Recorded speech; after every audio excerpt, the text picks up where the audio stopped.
Hello दोस्तों, स्वागत है आपका प्रीफेक्ट चैनल पर। और आज की वीडियो में जो इम्पॉर्टेंट टॉपिक हम कवर करने वाले हैं उसका नाम है पीएच स्केल। दोस्तों, जैसा कि आप जानते हैं कि कुछ अम्ल अधिक प्रबल होते हैं जबकि कुछ अन्य अम्ल यानी एसिड्स कम प्रबल यानी कम स्ट्रॉन्ग होते हैं। ऐसे ही कुछ क्षारक यानी बेसिस अधिक प्रबल होते हैं यानी अधिक स्ट्रॉन्ग होते हैं और कुछ कम स्ट्रॉन्ग होते हैं। ठीक है, तो हम अम्ल और क्षारक की प्रबलता को कैसे मापते हैं, हमें कैसे पता चलता है कि ये वीक एसिड है या ये स्ट्रॉन्ग एसिड है या वीक बेस है या स्ट्रॉन्ग बेस है, तो यही पीएच स्केल हमें बताता है। तो दोस्तों, सबसे पहले आपको जिस बात की जानकारी होनी चाहिए वो ये है कि एक अम्लीय विलयन में, एक एसिडिक सॉल्यूशन में हाइड्रोजन आयन यानी H+ आयन की अधिकता होनी चाहिए। यानी जितने ज़्यादा H+ आयन होंगे वो उतना ही स्ट्रॉन्ग एसिड होगा। और इसके अलावा हाइड्रोक्साइड आयन यानी OH नेगेटिव की जो वैल्यू होनी चाहिए वो कम होनी चाहिए अम्लीय विलयन के लिए।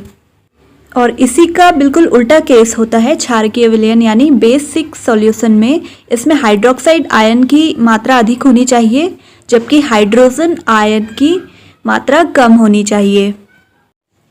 इस प्रकार हम समझ सकते हैं कि अम्लीय विलयन और क्षारकीय विलयन दोनों में ही हाइड्रोजन आयन और हाइड्रोक्साइड आयन पाए जाते हैं। सन 1909 में सोरेनसन नामक साइंटिस्ट ने पीएच स्केल की अवधारणा को स्पष्ट किया था। उन्होंने बताया कि अम्लीय और क्षारकीय विलयनों की प्रबलता यानी उनका कॉन्सेंट्रेशन उनमें उपस्थित हाइड्रोजन आयनों की सांद्रता पर निर्भर करता है और यही स्केल पीएच स्केल कहलाता है।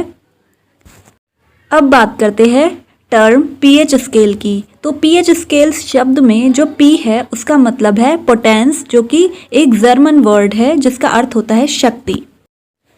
सोरेनसन ने पीएच स्केल में अम्लीय और क्षारकीय विलयन में हाइड्रोजन आयन की सांद्रता को 0 से 14 तक की संख्याओं के साथ सरलता से जोड़ा। यानी 0 to 14 तक पीएच स्केल पाया जाता है। तो किसी विलयन में हाइड्रोजन आयनों की सांद्रता यानी उनका कंसंट्रेशन जितना ज़्यादा होगा, पीएच स्केल पर उस विलयन की अम्लीयता उतनी ही अधिक होगी, यानी पीएच स्केल पर उसका मान उतना ही कम आएगा। दोस्तों, पीएच केवल एक संख्या है तो इसकी कोई यूनिट नहीं होती है। दोस्तों, अम्लीय और क्षारीय विलयनों के अलावा एक अन्य प्रकार का विलयन होता है उदासीन विलयन। ऐसा विलयन जो न अम्लीय होता है और न क्षारकीय होता है और पीएच स्केल पर इसका मान 7 होता है। शुद्ध जल एक उदासीन विलयन है यानी न्यूट्रल सॉल्यूशन है जिसका पीएच 7 होता है। तो ऐसे विलयन जिनका पीएच वैल्यू 7 होती है वो उदासीन विलयन होते हैं। और मिथाइल ऑरेंज और फेनोफ्थलीन जैसे सूचक जो हमें बताते हैं कि कौन सा विलयन अम्लीय है या कौन सा विलयन क्षारक, उन पर इसका कोई प्रभाव नहीं होता है। अब बात करते हैं अम्लीय विलयन के पीएच के बारे में। तो अम्लीय विलयनों का जो पीएच वैल्यू होती है वो हमेशा 7 से कम होती है। इसी के साथ हमें ये भी ध्यान रखना होगा कि पीएच स्केल पर किसी विलयन की पीएच वैल्यू जितनी कम है वो विलयन प्रकृति में उतना अधिक अम्लीय होगा। यानी अम्लीयता की प्रबलता जितनी अधिक होगी उसका पीएच उतना ही कम होगा। उदाहरण के लिए 2 विलयन ले लेते हैं, 2 सॉल्यूशंस, विलयन ए विलयन बी। तो पीएच एक का पीएच 1 है, दूसरे का पीएच 6 है, तो पीएच 6 वाला कम अम्लीय होगा यानी वीक एसिड होगा पीएच 1 की तुलना में। तो पीएच 7 से कम वाले विलयन अम्लीय विलयन कहलाते हैं।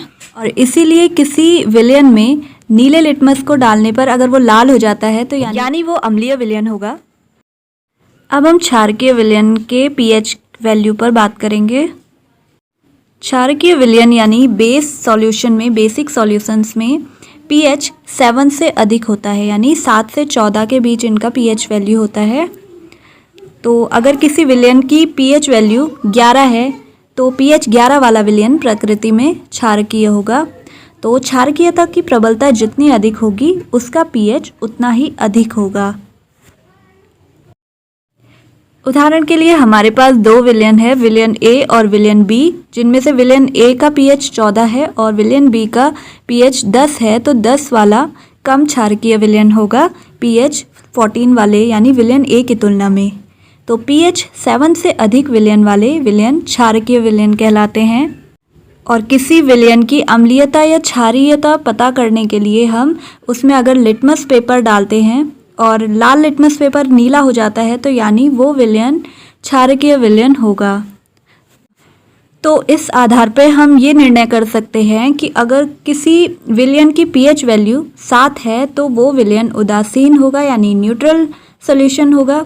और विलयन का पीएच अगर 7 से घटता जाता है तो विलयन अम्लीय होगा यानी उसमें हाइड्रोजन आयन की सांद्रता बढ़ती जाएगी और अम्ल की प्रबलता बढ़ती चली जाएगी यानी वो उतना स्ट्रॉन्ग एसिड होगा।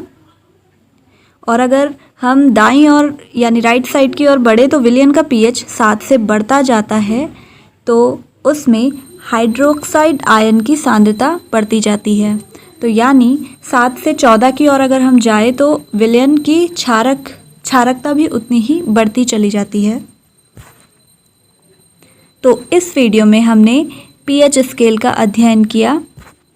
तो मिलते हैं अगली वीडियो में कुछ ऐसे ही इम्पॉर्टेंट कंटेंट के साथ। तब तक के लिए have a nice day and thanks for watching.